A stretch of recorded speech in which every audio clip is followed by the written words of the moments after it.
बिस्मिल्लाहिर्रहमानिर्रहीम अल्हम्दुलिल्लाहि रब्बिल आलमीन अल्लाहुम्मा सल्लि अला मुहम्मदिन नबिय्यिल उम्मी व अला आलिहि वसल्लम तस्लीमा। डियर स्टूडेंट्स, अस्सलाम वालेकुम। मेरा नाम डॉक्टर नासिर शाह है और मैं IMCG F62 में मैथ्स डिपार्टमेंट में एज असिस्टेंट प्रोफेसर अपनी खिदमत सर अंजाम दे रहा हूँ। आज मैं आप लोगों के साथ कम्प्लेक्स नंबर्स, इसकी डिफरेंट टाइप्स, इसके ऑपरेशंस और इससे रिलेटेड एप्लीकेशंस को डिस्कस करूँगा। तो आइए सबसे पहले हम कम्प्लेक्स नंबर्स के तारीखी पहलू पर रोशनी डालते हैं। अलजेब्रिक इक्वेशंस को हल करना तारीखी तौर पर मैथमेटिशियंस का पसंदीदा मौज़ूआत में से एक रहा है। अगरचे लीनियर इक्वेशंस हमेशा रियल नंबर्स के लिए हल के काबिल होती हैं या सॉल्वेबल फॉर रियल नंबर्स होती हैं, जबकि ये खासियत तमाम क्वाड्रेटिक इक्वेशंस में नहीं होती। जैसे कि हम एक आसान तरीन क्वाड्रेटिक इक्वेशन लिखते हैं, x² + 1 = 0, या इसको हम यूं लिखते हैं x² = -1।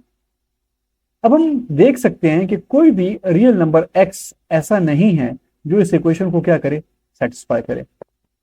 दूसरे अल्फाज में, हम किसी भी रियल नंबर का स्क्वायर लें तो आंसर -1 या नेगेटिव नहीं आ सकता। 18वीं सदी तक मैथमेटिशियंस ने ऐसी तमाम क्वाड्रेटिक इक्वेशंस को अवॉइड किया कि रियल रूट्स एग्जिस्ट नहीं करते थे।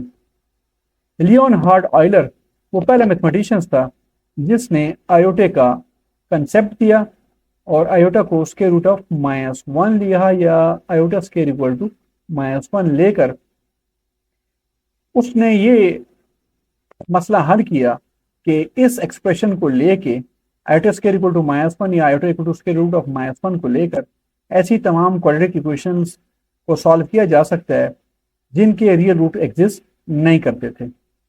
इसी सैम्बल आयोटे का एक फायदा हमें यह हुआ कि कुछ नए नंबर्स भी वजूद में आए, जैसे a + आयोटा b, जिसमें a और b रियल नंबर्स हैं।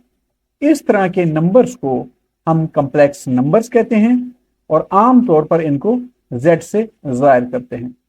So we can write z = a + iota b। इस z की वैल्यू के अंदर, इस एक्सप्रेशन के अंदर a और b रियल नंबर्स हैं। a b belongs to set of r stands for set of real numbers, and iota की वैल्यू है स्क्वायर रूट ऑफ -1। इसी तरह से आयोटा का या कम्प्लेक्स नंबर्स का एक फायदा ये हुआ कि हमें ऐसी क्वेश्चन सॉल्व होगी जो इस तर्ज की थी, ax² + bx + c = 0, जिसमें डिस्क्रिमिनेंट नेगेटिव था, यानी b² - 4ac < 0 था। ये सरसरी सा तारुफ था कम्प्लेक्स नंबर्स का, उसके तारीखी पस मंजर का। अब हम कम्प्लेक्स नंबर्स को डिस्कस करते हैं कि असल में कम्प्लेक्स नंबर्स हैं क्या। Introduction. The scale of a real number is never negative, as such no real number satisfy the equation x² + 1 = 0 और x² = -1। इसी तरह से और इक्वेशन हम ले सकते हैं, जैसे x² + 25 = 0, x² + 9 = 0 वगैरह वगैरह। Equations of this type caused the introduction of a new type of numbers called complex numbers। यानी complex numbers के जो है इन्वेंशन की केम इनटू बीइंग की मेन वजह क्या थी, इस टाइप की क्वाड्रेटिक इक्वेशन जिनके रियल रूट एग्जिस्ट नहीं करते। Historically, imaginary and complex numbers arose as a result of the efforts to solve algebraic equations like x² + 1 = 0, which have no real roots। ये हम ऑलरेडी डिस्कस कर चुके हैं। Euler was the first to use the symbol iota for root of -1, having the property iota square = -1, या iota power 4 = 1। This discovery of Euler is an important landmark in the history of mathematical progress, for it enabled the number system to be extended। Real number system है वो extend हो गया और एक नया system जो है वो वजूद में आया, जिसे हम सिस्टम ऑफ कम्प्लेक्स नंबर्स कहते हैं। Euler called the symbol iota imaginary, and as a sequel to the introduction of the symbol iota, the symbol a + iota b, with a and b are real numbers, also came into being. यानी iota की invention के बाद कुछ इस तरह के number हमारे पास आ गए हैं और इस तरह के नंबर्स को हम कॉम्प्लेक्स नंबर्स कहते हैं। याद रहे स्टूडेंट्स, इनको हम आमतौर पर सिंबल z से भी रिप्रेजेंट करते हैं। z equal to a plus iota b where a and b are real numbers. This symbol was called a complex number. अब ये स्टूडेंट्स हम इमेजिनरी नंबर्स या नॉन रियल नंबर्स को डिस्कस करते हैं। A square root of a negative number is called an imaginary number. For example, square root of -2, square root of -9, square root of -7, square root of -18, etc. ये सारे क्या कहलाते हैं? Imaginary number कहलाते हैं। Iota, Euler introduced the symbol iota for number square root of -1. It is known as iota, a Greek word for imaginary. Thus, square root of -2 तो फिर हम क्या लिख सकते हैं?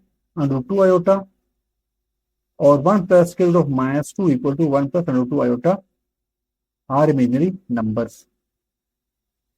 अब हम एक remark to about imaginary numbers. Imaginary numbers do not follow the property of order. इनमें हम ऑर्डर का ऑर्डरिंग प्रॉपर्टी जो है वो एग्जिस्ट नहीं करती। ये होते हैं वो कंपेरेबल होते हैं। आप कह सकते हैं कि कोई भी अगर मैं दो पेयर ले लूँ रियल नंबर्स का ए और बी, तो या ए बी के इक्वल होगा, या ए बी से छोटा होगा, या ए बी से बड़ा होगा। जबकि कम्प्लेक्स नंबर में ये खासियत नहीं होती कि हम दो कम्प्लेक्स नंबर Z1 और Z2 के बारे में ये नहीं कह सकते कि इनमें कौन सा बड़ा है कौन सा छोटा है। For Z1 and Z2 imaginary numbers we can not say which one is greater. वजह क्या है? Since iota is neither positive nor negative nor zero.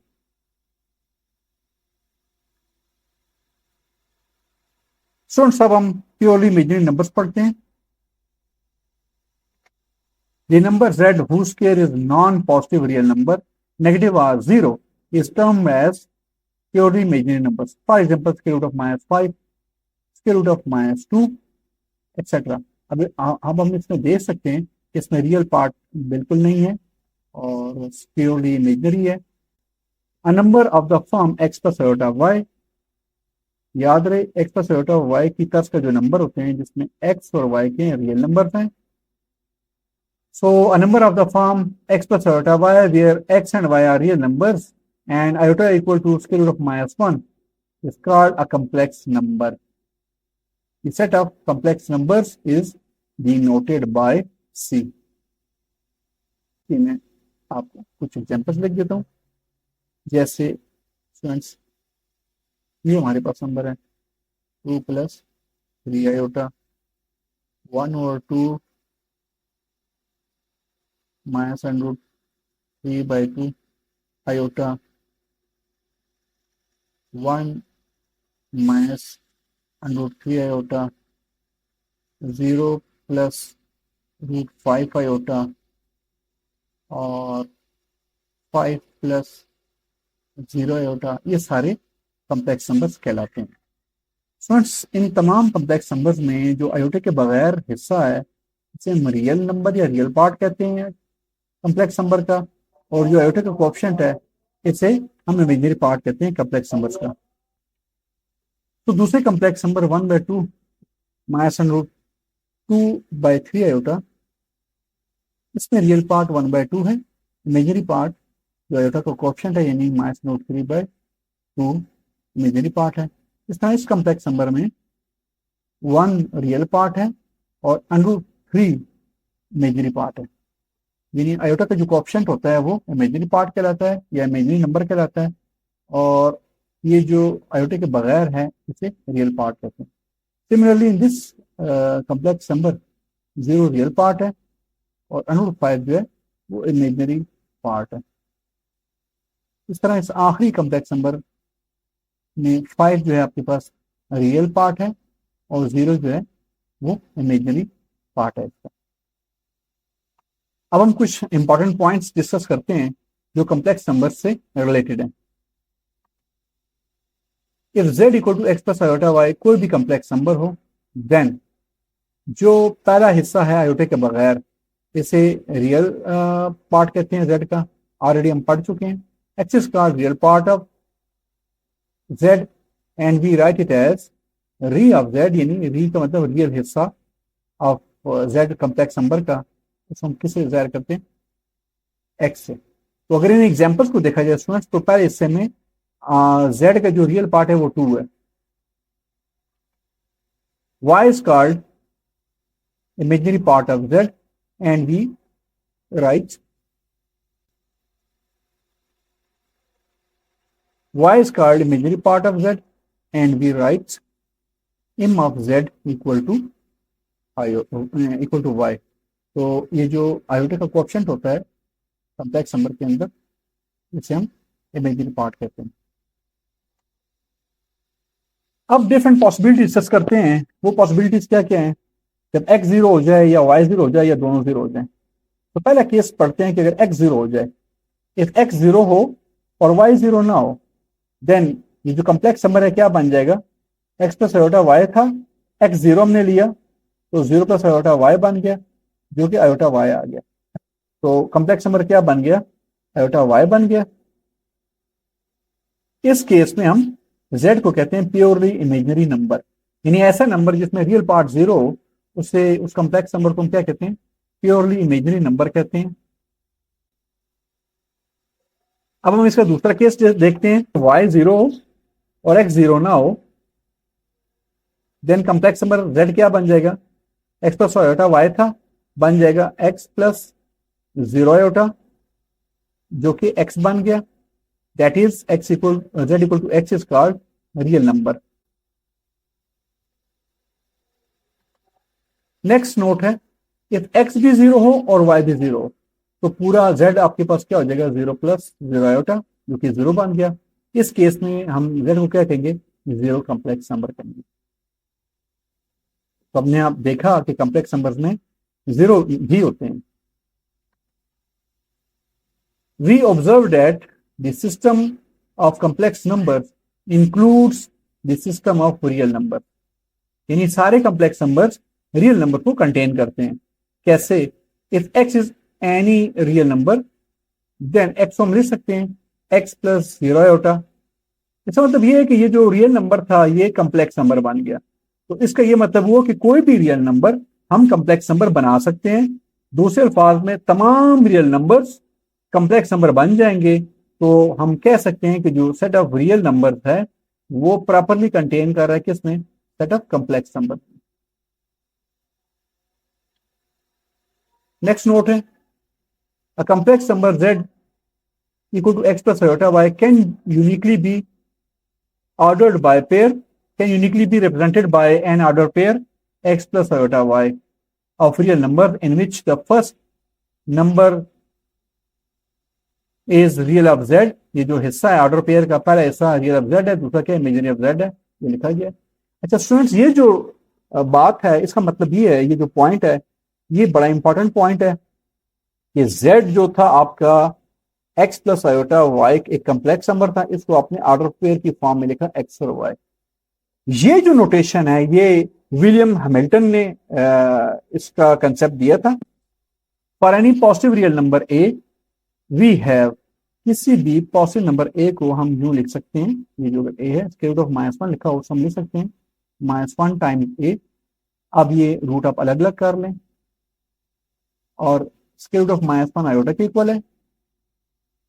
तो ये जो प्रॉपर्टी लगी है स्टूडेंट्स, वो प्रॉपर्टी या ये यानी ये जो सेपरेशन हुई है, ये जो एक रूट के अंदर से दो रूट बन गए और फिर वो एक आयोटा में कन्वर्ट हो गया, ये हम फॉलोइंग प्रॉपर्टी की हेल्प से हमने किया. The property square root of A B equal to square root of A times square root of B is valid only if at least one of A and B is non negative. यानी ये जो square root of A B है, ये square root of ए और square root of B हम कब ले सकेंगे? जब ए और बी में कम से कम एक कोई नॉन नेगेटिव नंबर हो. स्टूडेंट्स, ये बड़ी इंपॉर्टेंट प्रॉपर्टी है. इसकी हेल्प से हम एक्सरसाइज के क्वेश्चंस करेंगे कि जैसे ये हमने लास्ट टाइम देखा था, अगर मैं इसको यहाँ लिखूं, अगर हमारे पास कहीं है ये लिखा हुआ है स्क्वायर रूट ऑफ -2, इसे हम लिख सकते हैं -1 टाइम्स 2, ये आ गया -1 स्क्वायर रूट 2। अब देख सकते हैं कि 1 और 2 में, -1 और 2 में एक जो है वो नॉन नेगेटिव है, तो अब हम इसको लिख सकते हैं, ये इसकी जगह आ गया आयोटा और √2 एज इट इज। इस प्रॉपर्टी की हेल्प से हमने ये एक्सप्रेशन